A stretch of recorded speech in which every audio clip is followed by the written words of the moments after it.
Anselmo! Alam mo na ang gagawin mo dyan sa tiyuhin mo.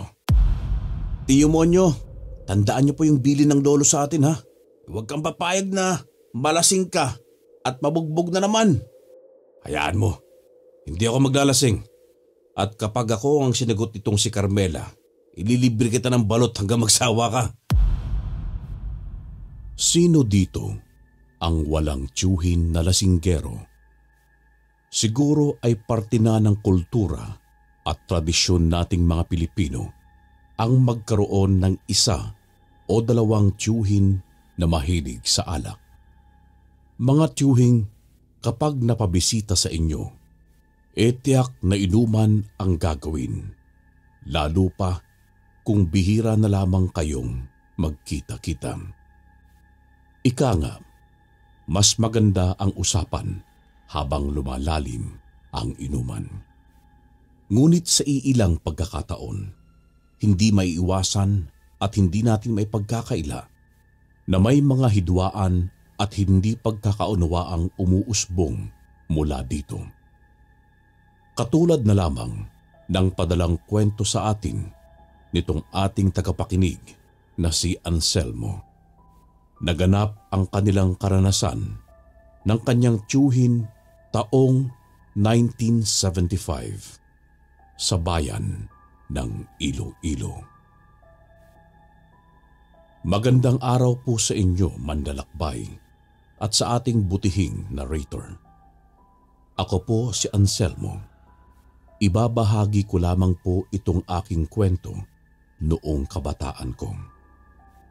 Masugid po akong tagapakinig ng mga kwentong katatakutan at isa ang inyong channel sa pinakapaborito kong pakinggan pagdating sa mga kwentong aswang. Itong karanasan ko po ay naganap noong nasa Iloilo pa ako. Kasalukuyan ako ditong nagtatrabaho sa aming munisipyo. Nang matapos kasi ako sa pag-aaral sa kolehiyo, ay tinulungan ako ng aking tiyuhin para makapasok dito. Para naman daw, hindi na ako mag-isip pang lumuwas ng Maynila para lamang makapagtrabaho. Hindi po siya nagtatrabaho doon. May mga kakilala lamang siya sa loob na napakiusapan niya para ipasok ako. Alam ko pong ang ilan ay magtataas ng kilay at sasabihing isa ako sa mga umaabuso sa ganitong palakasan ng koneksyon. Subalit, batid niyo naman po ang hirap ng buhay, lalo na ang paghahanap ng trabaho. Masasabi ko namang napatunayan ko naman na karapat-dapat ako sa ibinigay sa aking oportunidad. Sa isang lugar po kami sa Iloilo kung saan ay may napakagandang simbahan na naitayo pa noong kapanahunan ng Kastila. Daan-daang taon na ang nakakalipas, magpasa hanggang ngayon ay nakatayo pa rin ito at nagiging simbolo ng mayamang kasaysayan ng aming lugar. Mag-uumpisa po itong kwento ko 1 linggo bago ang mismong kapistahan sa aming baryo. Maagang naroon ang mga kamag-anakan namin mula pa sa iba't ibang lugar dahil sa nataong bakasyon noon at dahil sa naroon din ang aming ancestral house kung saan ay nakatira ang lolo. 4 sa mga kapatid ng nanay ang naroon na tumutuloy.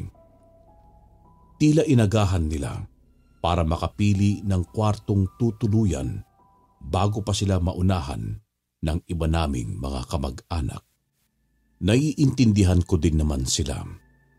Sa layo ng pinanggalingan nila at sa dami ng bitbit nila, ay mahirap nga kung wala silang kwartong matutuluyan. Bukod kay tatay, ay may 10 kapatid pa ito at 2 na lamang dito ang walang asawa noon. Ang isang tiyahin ko na mas bata sa akin at kasalukuyang nasa Maynila at itong tiyo Monyo ko na 7 taon lamang ang tanda sa akin. kasalukuyang walang trabaho at naroon nakatira kasama ng lolo ko. Sa inuman at sa kalokohan ay kasama ko ito at kasangga. Aakalain mo pa na katropa ko lamang ito dahil sa paraan ng pag-uusap namin.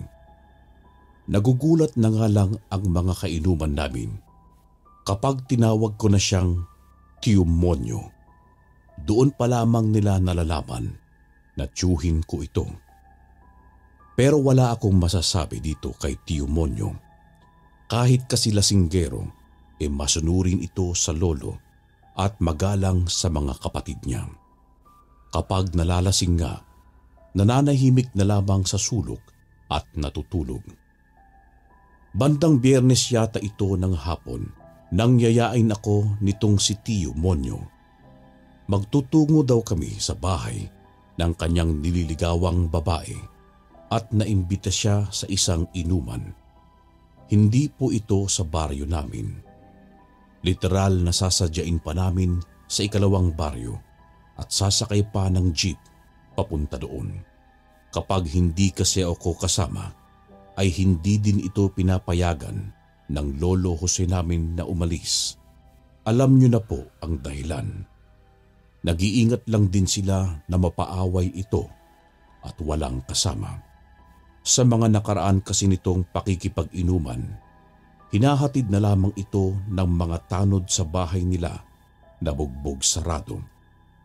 Hindi nila malaman kung sino ang may gawa sa kanya. Hindi naman po kasi sa pagbubuhat ng bangko ay may mga itsura po ang lahi namin. Mga mestizo at madalas na mapag-initan talaga, pati ng mga asawa ng ilang babaeng nagkakagusto, lalo dito sa aking Tio Monyo.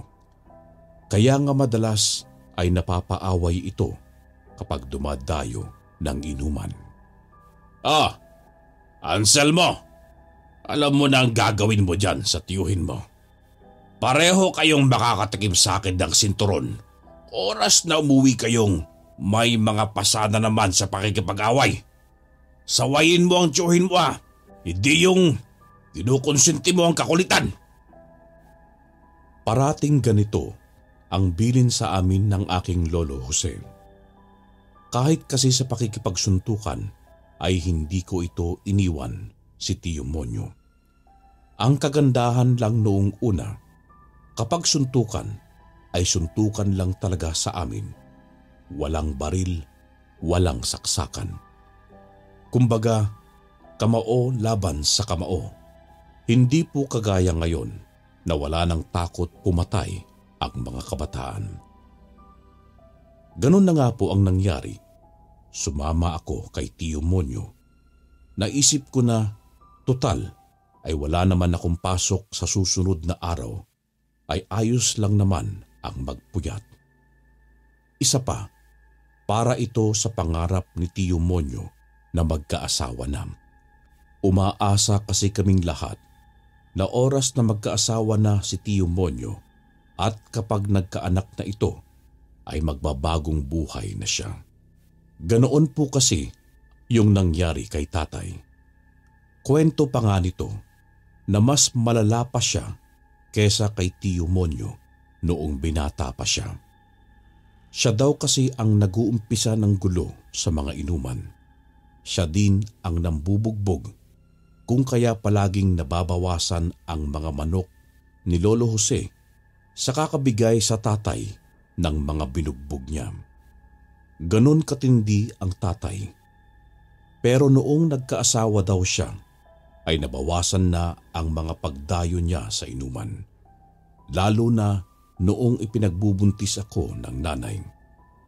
Natigil na ang pag-inom niya at itinuon ang pansin sa pagtatrabaho at pagtataguyod sa amin. Ganito ang inaasahan nila tatay at Lolo Jose na mangyayari kay Tio Monyo kapag nakapangasawa na ito. Kaya naman, suportado naming lahat ang panliligaw nito. Isa pa, kilala naman ni Lolo yung pamilya ng nililigawan ni Tio at masasabi kong boto sila dito. Narating namin ang baryo nitong dalagang tawagin nating Carmela. Tanda ko pa noon kung paanong nakapustura si Tio at tila naglagay pa ng pamada sa buhok. Amoy na amoy ko kasi. Dagdag mo pa noon, kalakbay. Uso pa ang pagdadala ng suklay ng mga kalalakihan saan man sila magpunta. Ewan ko lang po sa ngayon. Tio Monyo, tandaan niyo po yung bilin ng lolo sa atin ha. Huwag ka masyadong iinom. Medyo malayo ito sa atin at mayayari ako nito kapag napasok ka na naman sa gulo. Banayad lang ang inom ha. Isa pa, sigurado akong hindi lang ikaw manliligaw ni Ate Carmela na naroon. Huwag kang papayag na malasing ka at mabugbog na naman. Ganito ang naisip kong paraan para kahit papaano ay magkaroon ng preno ang tiyuhin ko pagdating sa alak. Isa pa, natitiyak ko talagang naroon ang ibang manliligaw nitong si Ate Carmela. Meron kasing ganoong estilo ang mga nakatatanda noon na paghaharap-harapin sa inuman ang mga manliligaw ng anak nila habang inoobserbahan nila ang mga kilos nito, lalo kapag nalalasing. Para din sa seguridad ng kanilang dalagang anak, kaya oras na nagkalat ka sa ganitong pagtitipon ay tiyak na ekis ka na sa mga magulang. Alam ko po ito, gawa ng ganoon din ang ginawa sa akin ng mga magulang ng nobya ko. Yun nga lang, dahil sa ako talaga ang tipo nitong nobya ko na tawagin nating Amelia, naabisuhan niya na ako agad, kaya nung pagdating sa inuman ay todo iwas ako at kontrolado ang pagtagay para naman kunwari hindi ako tumador. Sa kabutihang palad ay pumasa ako at natanggap ng pamilya niya. Alam mo, pamangkin, talagang natutuwa ako sa iyo Akalain mong may tutulong ka pala sa panliligaw ko. Hayaan mo, hindi ako maglalasing. At kapag ako ang sinagot nitong si Carmela, ililibre kita ng balot hanggang magsawa ka. Sambit naman nito nang sabihin ko sa kanya ang mga bagay tungkol sa maaaring mangyari sa inuman nila. Hindi naman po ako nagkamali, kalakbay. Positibo kasing nakilala ni Tio Monyo ang 4 sa makakainuman namin na mga manliligaw ni Ate Carmela. Mga karibal niya. At dahil nga sa kilalang tumador si Tio, tagilid siya sa mga magulang nito, maging kay Ate Carmela mismo. Pagdating namin, ay agad namang kaming inistima nitong si Ate Carmela, katuwang ang kanyang ina. Habang itong tatay niya naman ay naroon sa lamesa at tumatagay. Tingin ko pa lang, alam ko nang hindi ito lasing at tila sinusubukan na ang mga kaharap niyang manliligaw ng dalaga. Ito namang tiyo ko, hindi ko po alam kung matatawa ako o kung ano pa ang magiging reaksyon ko. Biglang naging magalang at akala mo'y maamong tupa na naupo doon at nang alukin ng pagkain ni Ate Carmela ay agad na pumayag. Pabor naman sa akin dahil nga sa gutom na din talaga ako. Nakailang ulit pa yatang alok itong tatay ni Carmela na tumagay muna si Tio Monyo habang hinihintay daw yung pagkain. Pero sinasagot lang ito ng tiyo ko na mamaya na lang daw siya iinom at uunahin niya muna yung inihahandang pagkain ni Ate Carmela. Halos mautot na ako sa kakapigil sa pagtawa kasi alam kong kanina pa siya sabik sa alak. Yun nga lang, dahil sa mga sinabi ko, tila nag-iba yung plano niya. Bagay na ikinatuwa ko. Ibig sabihin lang ay talagang gusto niya si Ate Carmela. Ngunit maya-maya naman ay may isang lalaki ang nagsalita. Isa sa mga itinuro sa akin ni Tio Monyo na manliligaw daw ni Ate Carla na makailang ulit na siyang binalaan na itigil ang pag-akyat ng ligaw sa dalaga. Tawagin natin itong si Mang Benjo. Mang Benjo kasi kita kong may katandaan na ito. Sa pakiwari ko ay nasa 35 na yata pero malakas pa din ang loob na manligaw. Sinita nito si Tio Monyo na nakakabastos daw dahil sa pagtanggi sa tagay sa kanya ni Tatay Serapio, ang ama ni Ate Carmela. Pero agad naman itong inawat ni Tatay Serapio at sinabing hayaan na muna si Tio Monyo na makakain. Isa pa ay masama naman daw kasi sa kalusugan ang umiinom nang walang laman ang tiyan. Bahagyang kumalma si Mang Benjo pero halata ko ang pagkainis nito, lalo pa at tila napahiya siya sa harap ng karamihan. Habang si Tio Monyo naman nakangiting tila nangaasar pa. Ugali niyang madalas na nagpapahamak sa kanya. Kaya naman ako, sinipa ko itong si Tio sa paa niya ng marahan para makuha ko yung atensyon niya. Maya-maya ay nariyan na si Ate Carmela kasama ang pinsan nito at dala-dala ang mga pagkain naming dalawa. Walang pagsidlan ang tuwa ko nang makita kong may litsyon at kasama pa ang malutong na balat nito. Sa lahat ng handa nila, ayon ang labis kong ikinatakam. Nang maglaon naman at lumalim na ang gabi, busog na din ako sa pagkain at hindi na nakaiwas pa si Tio Monyo sa tagay. Tila siya na lamang ang hinihintay na malasing nitong si Tatay Serapio. Pawang halata kasi sa mga mukha ng naroon na tinamaan na sila ng alak. Maliban dito kay Mang Benjo na buhay pa at parang walang balak na magpatalo kay Tatay Serapio sa pag-inom. Nagpatuloy ang tagay. Ang ilan sa mga kainuman ay isa-isa nang napapatakbo sa kung saan para maglabas ng alam nyo na po. Tila hindi na nila kinaya pa ang kalasingan. Habang itong si Mang Benjo ay panay tingin lamang dito sa Tio Monyo ko. Inaabangan ang bawat pagtagay. Hindi ko inalis ang paningin ko dito. Tila may kung anong naguudyok sa akin. Napakatitigan ang manong.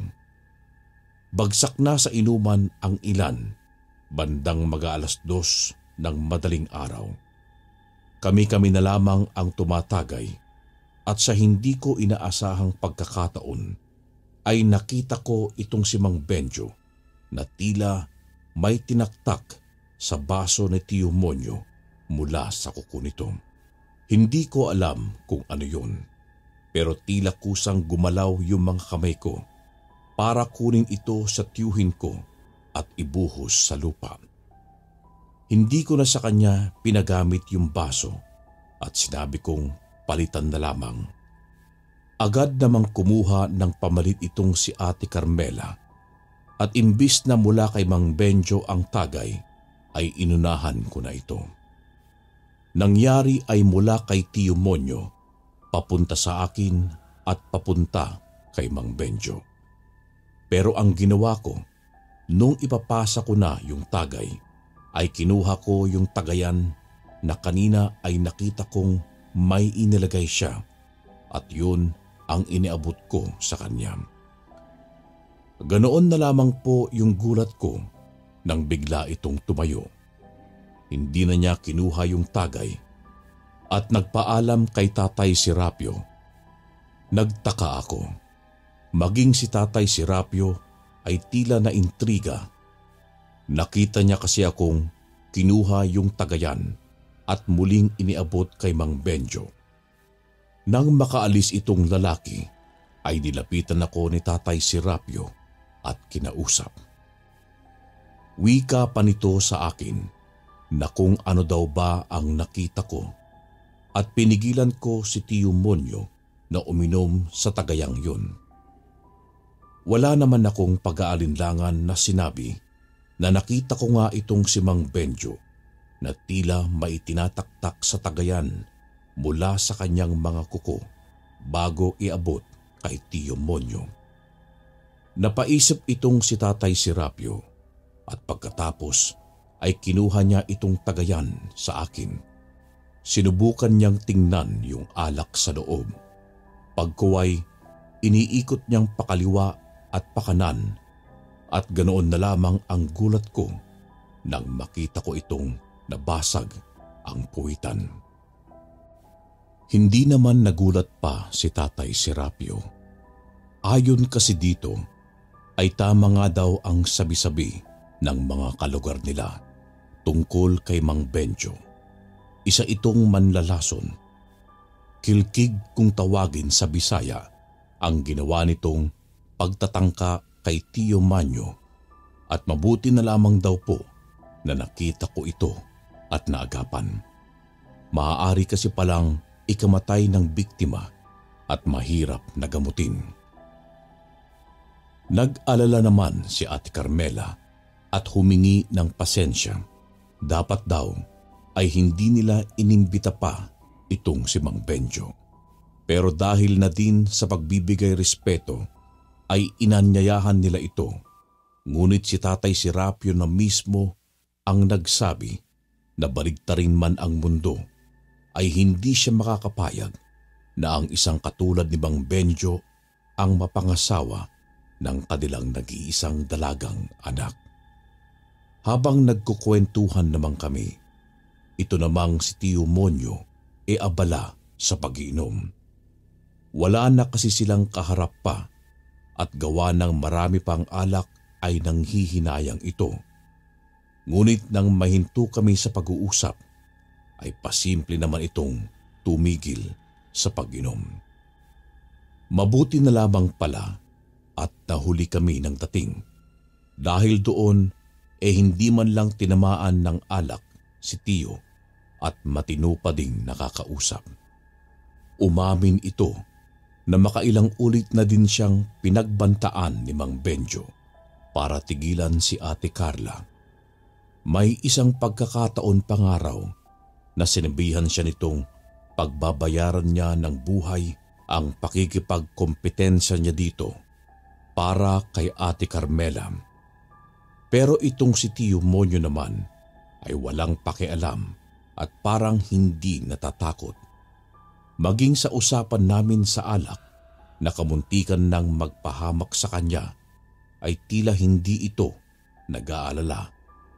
Wika pa niya na kung oras na daw niya talaga ay wala siyang magagawa. Pero dahil sa hanggang sa mga sandaling yun ay buhay pa daw siya, ibig sabihin ay hindi pa niya oras. Kung iisipin, ay tila nasasabi niya lang ito dahil sa impluwensya ng alak. Pero kung babalikan ang lahat ng mga nangyari sa kanya, ang mga nakasangkutang gulo at mga rambulan, tila may katotohanan nga ang mga sinasabi ni Tio. Mukhang malakas ang swerte niya at kapit sa itaas at hindi siya pinapabayaan. Ngunit biglang nagseryoso naman itong si Tatay Serapio. Monyo, kung nais mo talagang maging kabiyak itong si Carmela, kailangan mong pag-ingatan ng sarili mo. Ayokong maging maagang byuda ang aking anak. Naiintindihan mo ba? Kung talagang desidido ka sa panliligaw mo sa kanya, oras na siguro para ayusin mo ang buhay mo at isipin ang kapakanan ng magiging pamilya mo. Ito ang mga salitang tila paulit-ulit na inaalala ni Tio Monyo hanggang sa magpaalam kaming uuwi na.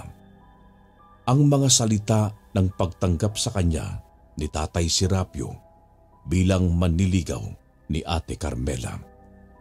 Ibig sabihin ay isang hakbang na mas malapit na siya sa kanyang inaasam na oo nitong dalaga. Labis-labis ang kasiyahan niya. Ako naman, agad kong pinaalala sa kanya yung pangako niyang balot sa akin. Pagwiwika ko pa na kung hindi dahil sa mga pagpapayo ko sa kanya, ay hindi magiging ganoon ang resulta ng pagbisita namin at malamang sa malamang ay inaalalayan ko siyang pauwi sa sobrang pagkalasing. Hindi naman na ito ikinaila pa ni Tio dahil labis daw ang pagpipigil niya sa sarili sa pagpapakalasing. Gawa ng mga bagay na sinabi ko sa kanya. Ang problema nga lang, nang nasa may papasok na kami sa aming barangay, ay napansin kong tila may sumusunod sa amin na kung ano. Hindi ko noon alam kung napapansin ba ito ni Tio Monyo. Gawa ng tuloy-tuloy lang ito sa pagkukwento at tila walang pakialam sa paligid niya. Basta't masaya siya at malakas pa ang boses na sinasabing sa wakas daw ay malapit na siyang sagutin ni Ate Carmela. Dito na biglang mas lalong sumama yung pakiramdam ko at natitiyak kong may sumusunod talaga sa amin. Alam ko namang sinabihan na si Tio na tumahimik at pakinggan ang paligid dahil nga sa hindi lang kami ang naroong naglalakad. Kalakbay, madaling araw na po ito at bibihira sa aming lugar ang makatsyempo ka ng mga taong makakasabay mong maglakad sa madaling araw. Maliban na lamang kung kasamahan mo ito sa inuman. Sa daang puro mga pawid ang makikita, ay dinig ang mga paggalaw na bumabangga sa mga tuyong damo. Hindi ko sigurado pa, pero nung lingunin ko kung saan nagmumula yung ingay, ay nakita kong may nakausling ulo sa damuhan. Magulo ang buhok at mukhang nagtatago ito at hindi na halatang kita yung ulo niya. Sumusunod itong tila pumapantay sa nilalakaran namin. Marahan kong itinuro sa tiyo ko gamit ang nguso ko. Hindi ko magawang makapagsalita dahil sa alam kong hindi yun ordinaryong tao. Alam kong may iba sa nilalang na nasa damuhan.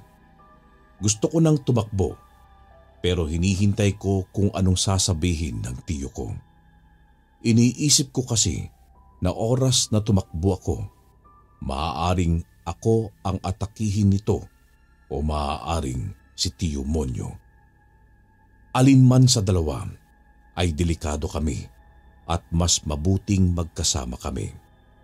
Sakali man na salakayin kami nito at tiyak kong magagawa naming manlaban. Marahan at maingat kaming nagpatuloy sa paglalakad. Si Tio Monyo naman ay simple lang ang galaw at kita kong tila hindi na babahala sa nilalang kahit nakita niya na rin ito. Basta ang sabi lang ng Tio Monyo ay magpatuloy sa paglalakad. Huwag nang titingnan yung sumusunod at makakarating din kami sa baryo namin. Hindi ko alam kung nagtatapang-tapangan lang ba ito o sadya lang talagang baliw ang tiyuhin ko. Dahil kung ako lang ang mag-isa sa ganoong sitwasyon, ay baka hinimatay na ako. Inaamin ko po kasi na duwag talaga ako at mahina ang loob pagdating sa mga multo-multo at mga maligno. Unti-unti, nakikita kong tila papalapit ng papalapit itong nilalang sa amin. Tila mas bumibilis pa nga ang lakad nito at pakiramdam ko anumang sandali ay dudumugin na kami nito nang bigla na lamang nang mula sa may daang patungong ilog ay lumabas sila Manong Jo at Manong Insyong. Tila galing lang sa pangingilaw ng mga palaka sa may ilog. Pagkakataon nga naman, sabay wika ni Tio Monyo na talagang panig sa kanya ang swerte. Bahagya akong natakot sa gawain ni Tio. Tila pati buhay niya ay ginagawa niyang sugal at sinusubukan kung saan ang sagad ng kanyang swerte. Pinayuhan ko si Tio na dapat ay baguhin na niya ang mga gawin niya. Kagaya nga ng sabi ni Tatay Serapio, isipin na niya ang mga plano niya para sa magiging pamilya niya at pag-ingatan ang kanyang buhay. Pero ngiti lamang ang sinagot nito sa akin. Nakipagkwentuhan na lamang ito sa dalawang manong na nakasabay namin habang unti-unti kong nakikitang papalayo itong sumusunod sa aming nilalang. Hindi na ako nagkaroon pa ng pagkakataong malaman kung ano ba yun. Bagamat sinabi ko din ito kila Manong Insyong, sabi na lamang sa akin ay huwag nang pansinin at nang lubayan na din kami. Baka daw magalit pa. May mga ganoong nilalang daw kasi na talagang nangungursunada, lalo pa kung lapitin ng bagat ang isang tao. Bagat, ang salitang ayaw na ayaw kong marinig. Ito ay dahil sa makailang beses na akong nabagat. Minsan ng malaking aso, minsan ng ibon na mas malaki pa sa tao. At kung minsan pa'y nakakakita ako ng malaking puting unggoy na nakaharang sa daanan. Dahil daw ito sa lapitin ako ng bagat, gawa ng mga salubong kong balbon sa likod ko na makikita mula sa batok pababa sa may baywang ko. Opo kalakbay, salubong ang balbon ko sa likod na isang dahilan ng pagiging lapitin ko ng mga kung ano-ano. Kaya nga, bihira din akong lumabas kapag gabi. Bagamat sabi ng ilan, ay may lugar talagang may bagat o tinatawag na baragatan, ngunit may taong lapitin din ng bagat na maaaring pakitaan kahit saan. Magkaibang bagay po ito. Ang baragatan ay lugar na madalas ang bagat at kahit na sino ay maaaring pagpakitaan dito oras na dumaan. Samantalang ang kagaya kong lapitin ng bagat, kahit saan ako mapunta, basta mga liblib na lugar ay tiyak na may magpapakita sa akin. Yun po ang ipinagpapalagay kong dahilan kung kaya't may ulong nasa damuhan ang sumunod sa amin. Malay natin, hindi ba? Baka ulo lang yun at walang katawan. Nang sapitin naman namin ang baryo, ay nagpasalamat ako kila Manong Insyong. Ligtas kaming nakauwi at hindi lasing na dumating ang Tio Monyo ko. Nang sumunod na araw, may mga dumating sa aming baryo, mga kamag-anak ng kapitbahay namin, at kasama dito ang dalagang si Remedios. Maganda at papang-akit ang itsura at pagtitig. Aminado po ako na kahit ako ay nagandahan at nakaramdam ng kuryente sa katawan. Normal lamang yun kapag lalaki ka. Pero importante sa akin ay talagang sa nobya ko lamang ang katapatan at wala nang iba. Ang problema, itong si Tio Monyo yata ay nakursunadahan nitong si Remedios. Dahil ilang araw lang ang nakalipas, ay madalas na itong napapadaan sa bahay nila Lolo Jose. Kapag naman nasa tindahan si Tio Monyo, ay naroon din ito at kunwaring may bibilhin. Pero hindi ito pinapansin ni Tio Monyo. Dinadaan-daanan niya lamang ito at hindi kinakausap. Kahit naman kasi ako ang papiliin kung si Ate Carmela o si Remedios, ay si Ate Carmela ang pipiliin ko. Mayumi, mas maganda at hindi malanding kagaya ni Remedios. Paumanhin po sa term ko. Pero ganun po kasi ang impresyon ko kay Remedios. At para sa isang matinong lalaki ay nakakainis at yon ang nakikita ko kay Tio Monyo. Naiinis ito sa kakabuntot ni Remedios. Biyernes, isang araw bago ang bisperas ng pista sa aming lugar. Naroon na ang mga tiyahin at tiyuhin ko sa bahay ni Lolo Jose. Sagana sa mga pagkain at pasalubong at nagsawa ako sa kung ano-anong pwede kong isalpak sa bunganga ko. Isa kasi sa tiyahin ko ang mahilig sa pagluluto at walang kapaguran sa mga paghain ng mga pagkain. Dito ay nakakita ng pagkakataon si Tio Monyo para pumuslit at tunguhin si Ate Carmela sa bahay nila.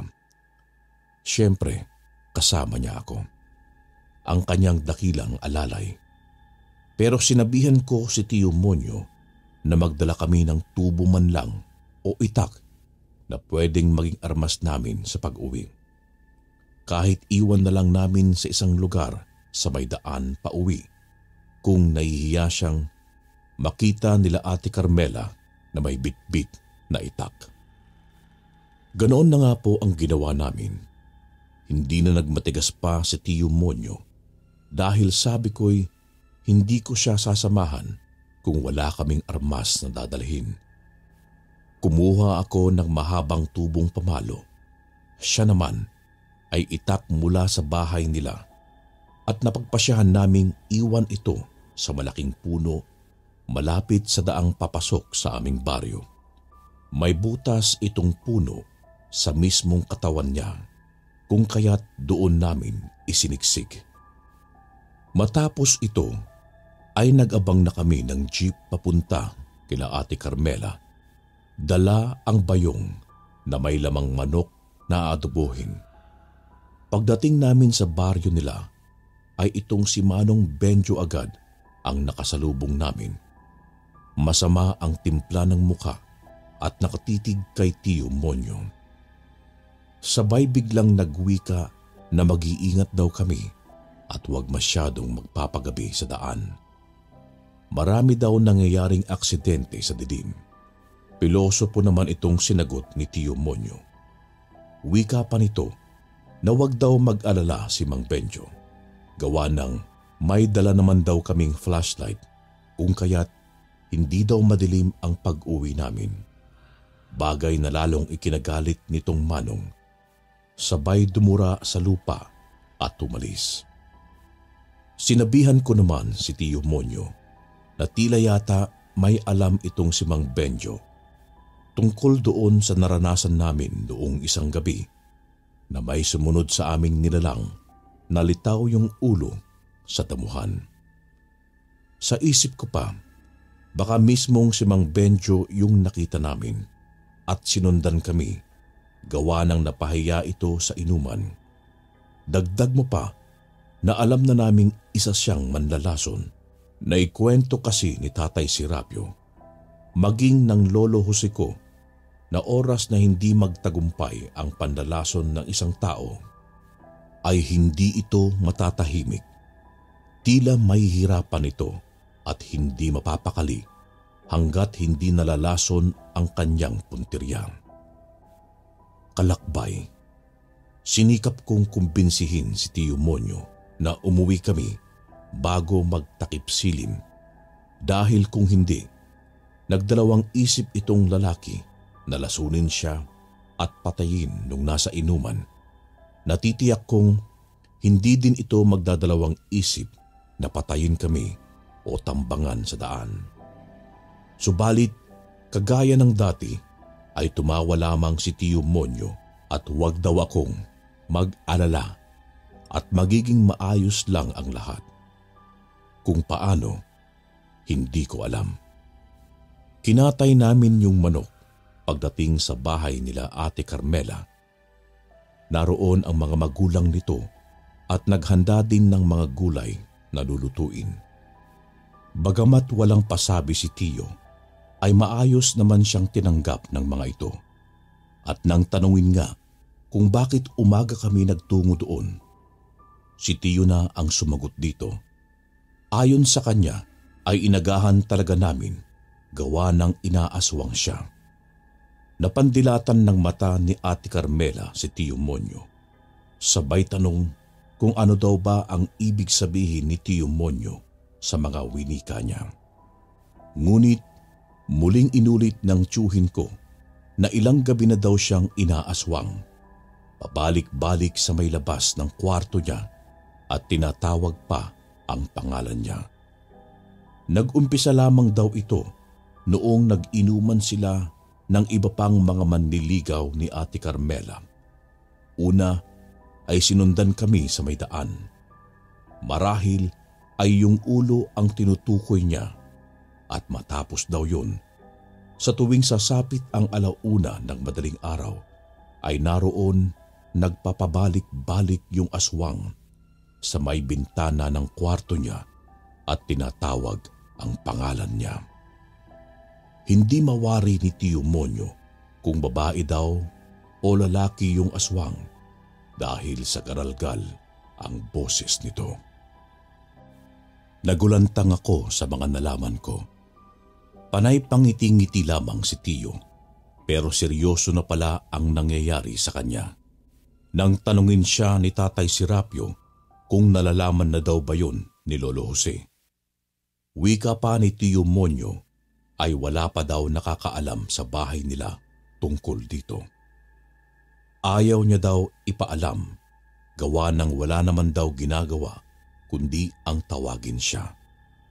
Ang inaalala niya lang ay kapag ginabi kami sa daan, baka doon na may mangyari na hindi ka nais-nais. Kaya daw kahit alanganin ay gusto niyang puntahan si Carmela sa umaga. Naunawaan naman ito nila Tatay Serapio at napuri pa nga si Tiyo Monyo sa kanyang katapangan at katapatan. Inamin niya kasing natatakot daw siya kung gagabihin kami, kaya't hanggat maaari gusto niyang makauwi kami bago pa man magtakip silim. Naisip ko naman kung seryoso ba talaga si Tiyo.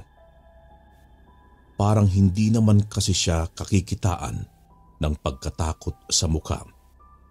Taliwas sa sinasabi niyang natatakot siya. Saglit din kaming tumagay. Pangpatapang lang daw, sabi ni Tatay Serapio. Sabay wika nito sa amin na dalhin muna yung isa sa buntot paging naroon sa kanilang bahay upang may magamit daw kami sakaling harangin na nga kami ng aswang sa daan. Namangha ako gawa ng labis ang laki nitong buntot pagi. Napakahabang latigo na tila halos 3 metro ang haba na may matabang hawakan. Buong pag-aakala ko dati ay maliit lamang ang buntot pagi, pero yung pinahiram sa amin base sa haba nito, tila isang higanting pagi ang pinagmulan noon. Habang nasa inuman naman ay nagbilin si Tatay Serapio sa mga dapat naming tandaan sakaling makaengkwentro kami ng aswang. Una ay tiyakin naming hindi kami maghihiwalay ni Tiyo Monyo. Maaaring subukan daw kasi ng aswang na lituhin kami at takutin para magkahiwalay at saka ito sasalakay sa kung sino ang puntirya niya. Ikalawa ay palaging magdadala ng patalim. Isa ito sa magsasalba sa amin sakaling dumugin kami o mahawakan ng aswang. Bukod sa buntot pagi ay punyal ang pinaka-epektibong gamit laban sa mga nilalang na ito. Ikatlo, kapag lumilipad na aswang ang humahabol sa amin, ang paghiga sa lupa o kalsada ang pinaka-epektibong paraan upang makaiwas sa pagkakadagit. Gamit ang sundang o punyal.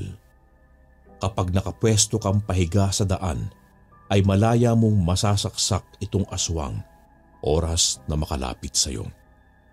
Subalit kung aswang ito na may kakayahang mag-anyong malaking itim na aso, ay gawin na daw namin ang lahat at tumakbo ng matulin dahil sa tiyak na kapag naabutan kami nito ay agad kaming sasakmalin.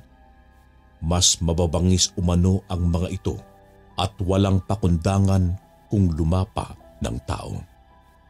Subalit may isang uri ng aswang ang nabanggit nitong si Tatay Serapio na labis na nagpatindig ng balahibo ko.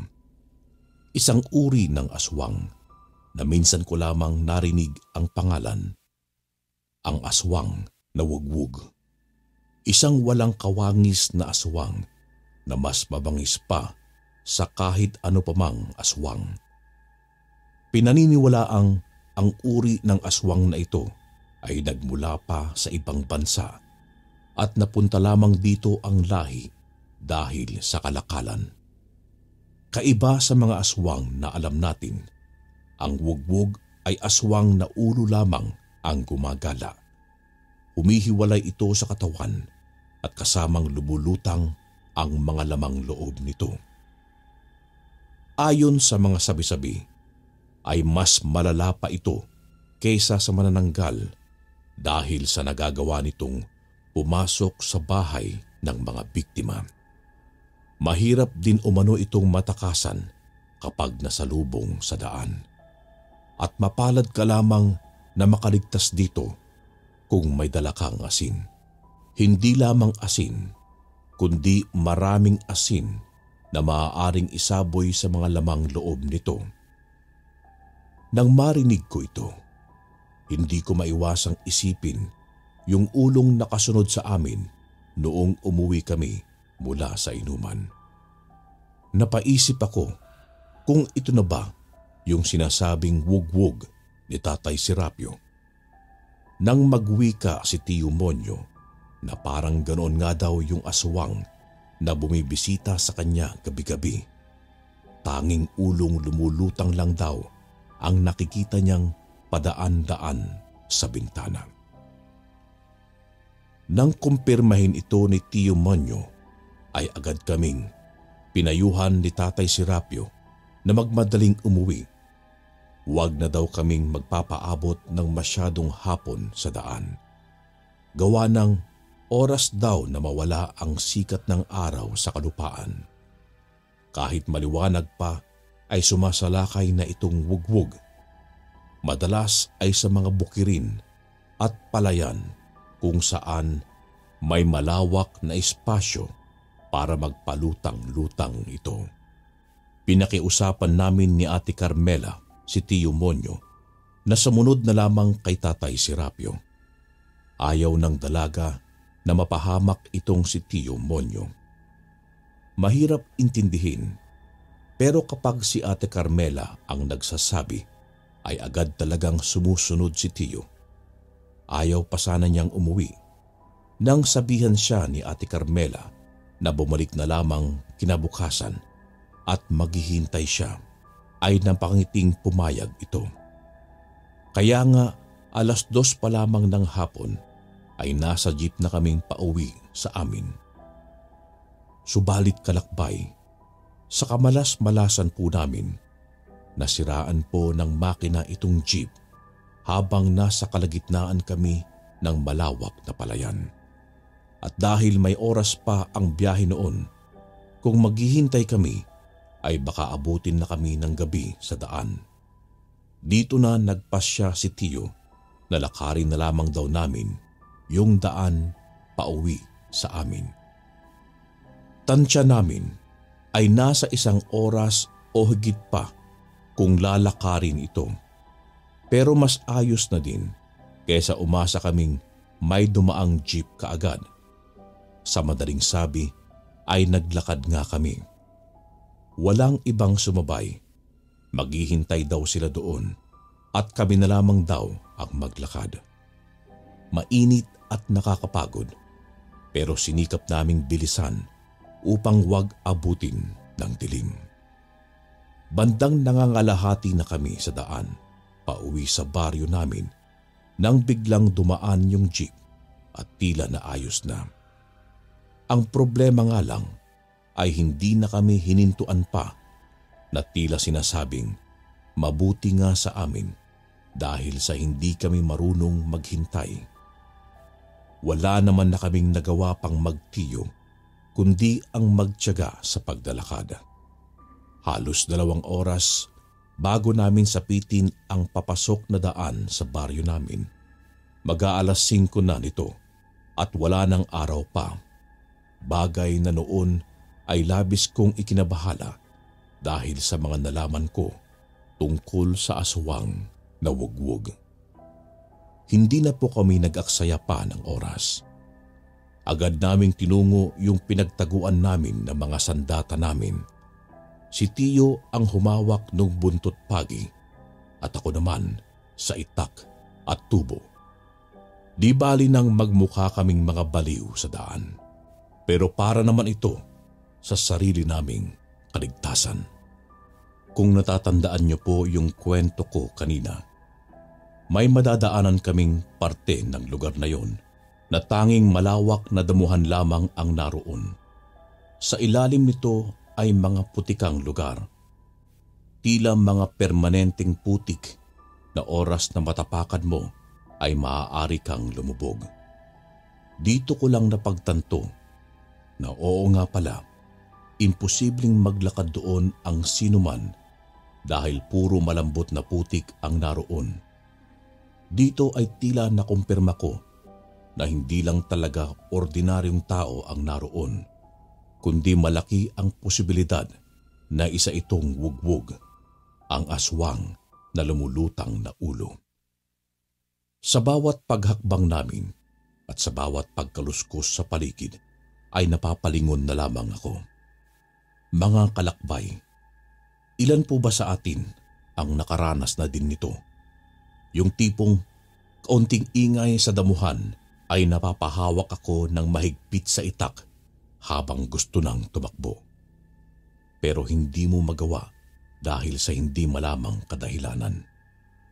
Nang biglang magsalita si Tio Monyo. Anselmo, ikalma mong sarili mo. Mas dapat ka matakot sa mga taong may masamang pakay sa'yo kaysa sa mga aswang-aswang na yan. Subalit sa tagpong yun ay nag-iba na yung pakiramdam ko. 6:00 na at nag-uumpisa ng balutin ng dilim ang kapaligiran. Dinig ko na ang huni ng mga kuliglig at tuko sa di kalayuan, pati na ang mga huni ng palaka sa putikan. Nang tambangan kami ng ilang kalalakihan. Kalakbay, hindi po aswang ang humarang sa aming daan, kundi sila Mang Benjo, kasama ang ilan sa mga manliligaw ni Ate Carmela na tinanggihan ng dalaga dahil sa panliligaw ni Tio Monyo. Galit ang mga ito at tumatawa-tawa. Batid kong may masamang balak ito sa amin, kaya pala binalaan kami ni Mang Benjo na mag-ingat at huwag magpapaabot ng dilim. Plano na pala nila kaming tambangan. Ang mahirap pa ay may mga dala silang pamalo. 5 laban sa 2. Ganito ang nakikita kong labanan sa pagitan namin. Siyempre, agad ko nang iniabot kay Tio Monyo yung itak habang mahigpit ang hawak ko sa tubo. Nagwika pa si Tio Monyo na wag akong mag-alinlangang hatawin ng tubo ang sinumang lumapit sa aming dalawa. Kita kong nakahanda na si Tio Monyo at nakaamba yung itak sa pagtaga ng mga ito.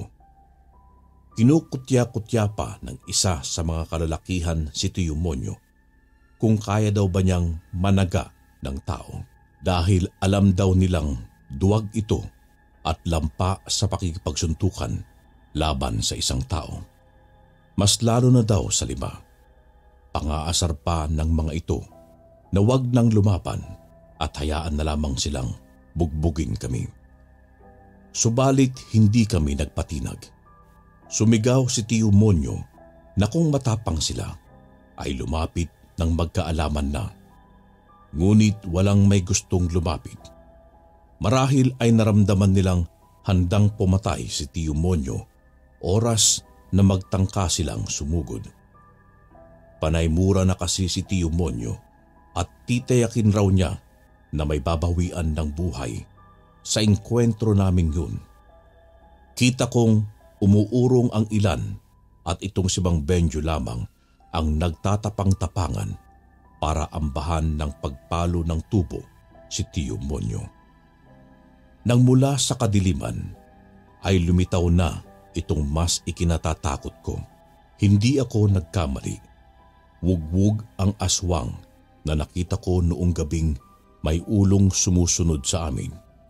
At dahil lumitaw itong malapit sa kinatatayuan nila Mang Benjo, ang pangkat nila ang sinalakay nito. Mahaba ang dila ng aswang at mabilis kumilos. Hindi malaman ng grupo nila Mang Benjo kung anong gagawin. Nawala yung tapang nila nang mag-umpisang habulin sila nitong wugwug. Habang ako naman ay mabilis na hinila ni Tio Monyo padapa sa gilid ng daan kung saan nagawa naming magtago sa damuhan. Kitang-kita ko ang pagdaan ng wugwug sa harapan namin habang hinahabol sila Mang Benjo. Ang ilan ay nagsipulasan papatakbo sa damuhan na lingid sa kaalaman nila ay pawang putikan lamang at kapag minalas pa sila ay baka sa kumunoy pa sila mapunta. Hindi ko po masabi kung swerte bang matatawag yun gawa ng nakaligtas kami sa pakikipagbugbugan sa pangkat ni Mang Benjo. Ang kaso, hindi namin alam kung mabubuhay ba sila lalo na at sila ang hinahabol ng wugwug. Magkagayon pa man, minadali na ako ni Tio Monyo na maglakad pa uwi sa amin. Tiyak daw kasi na oras na matapos ang paghabol nitong wugwug kila Mang Benjo ay babalik ito doon. At ayaw nang hintayin pa ni Tio Monyo na madatnan pa kami ng aswang sa damuhan. Dinig na dinig po namin ang mga sigawan sa damuhan. Kung hindi lang sana silang naghangad ng masama sa amin ni Tio Monyo, marahil ay wala sila sa sitwasyong yun. Nakarating kami sa baryo, ngunit kaguluhan din ang nadatnan namin. Isa sa mga kabaryo naming buntis ang namatay. Wakwak ang tiyan at wala na yung sanggol sa sinapupunan.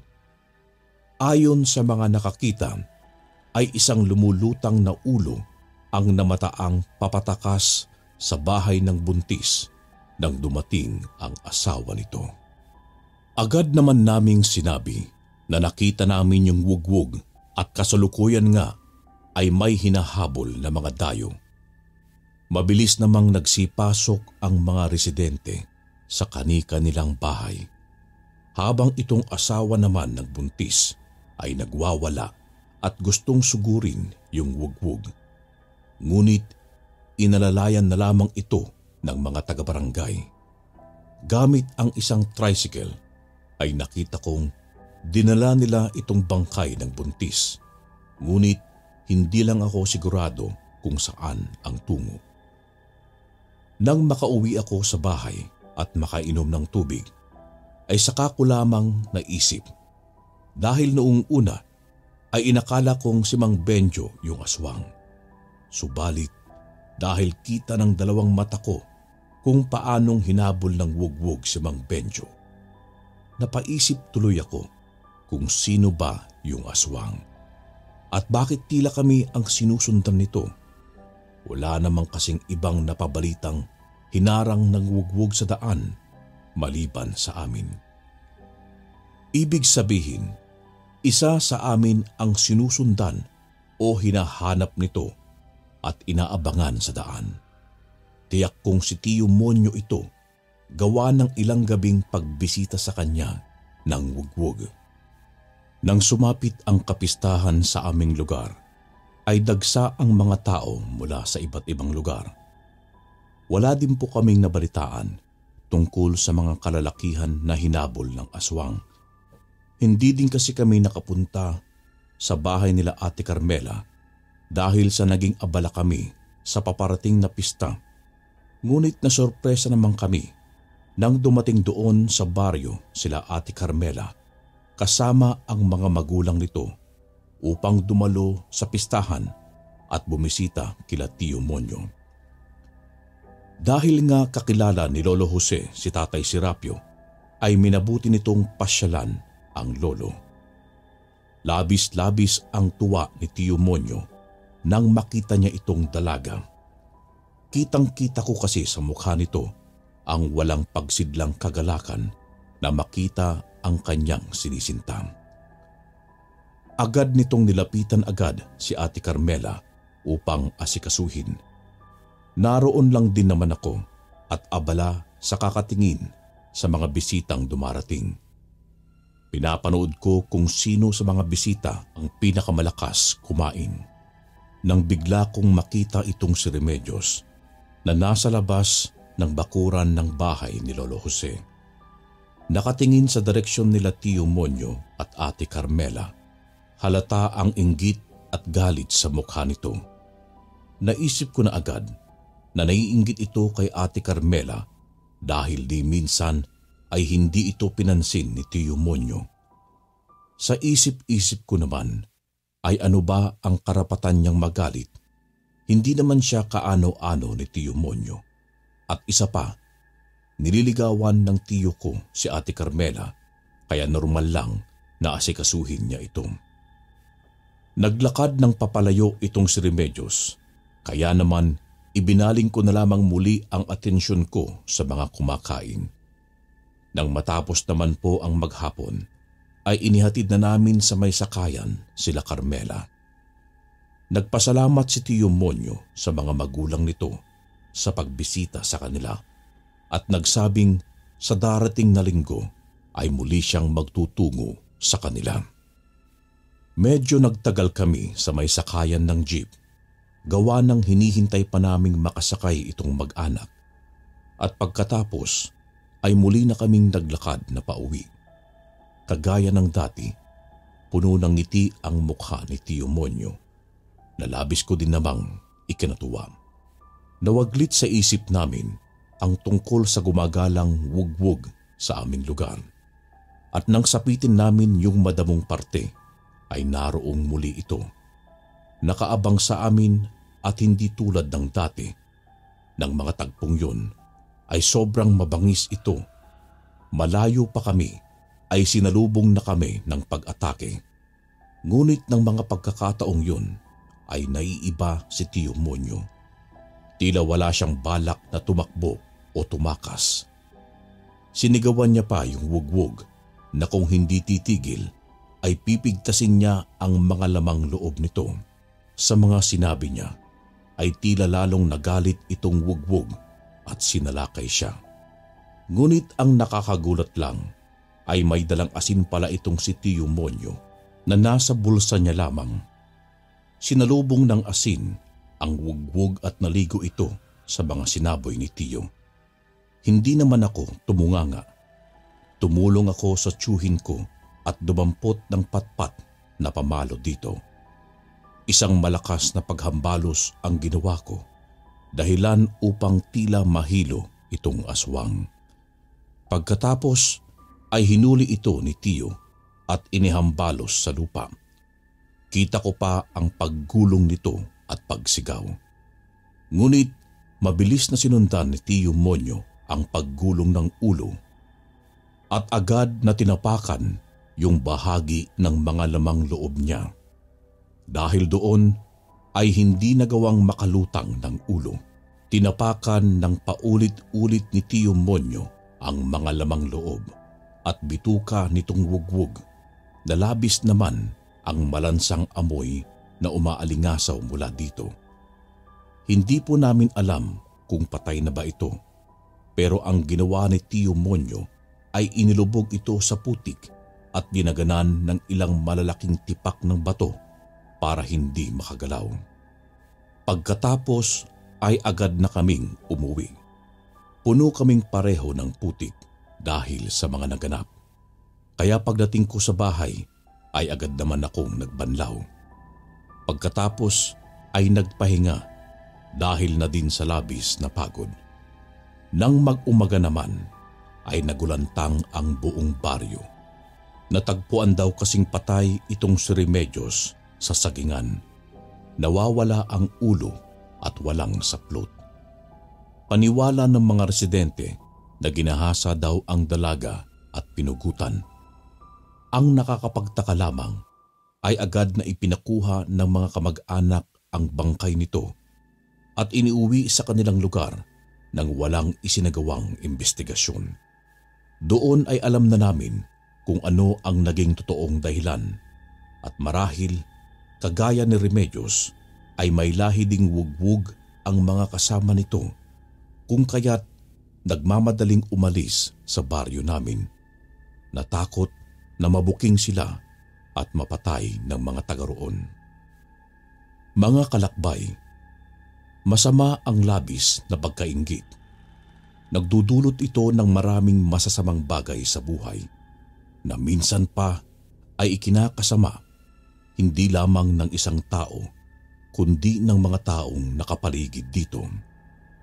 Isa pa, para sa akin po ay hindi dapat ipinipilit ang pag-ibig. Kusa itong nararamdaman ng tao at ang idaan ito sa puwersa ay isang maling gawain. Hanggang dito na lamang po ang aking kwento. Sana po ay naibigan ng ating mga tagapakinig. Maraming salamat po.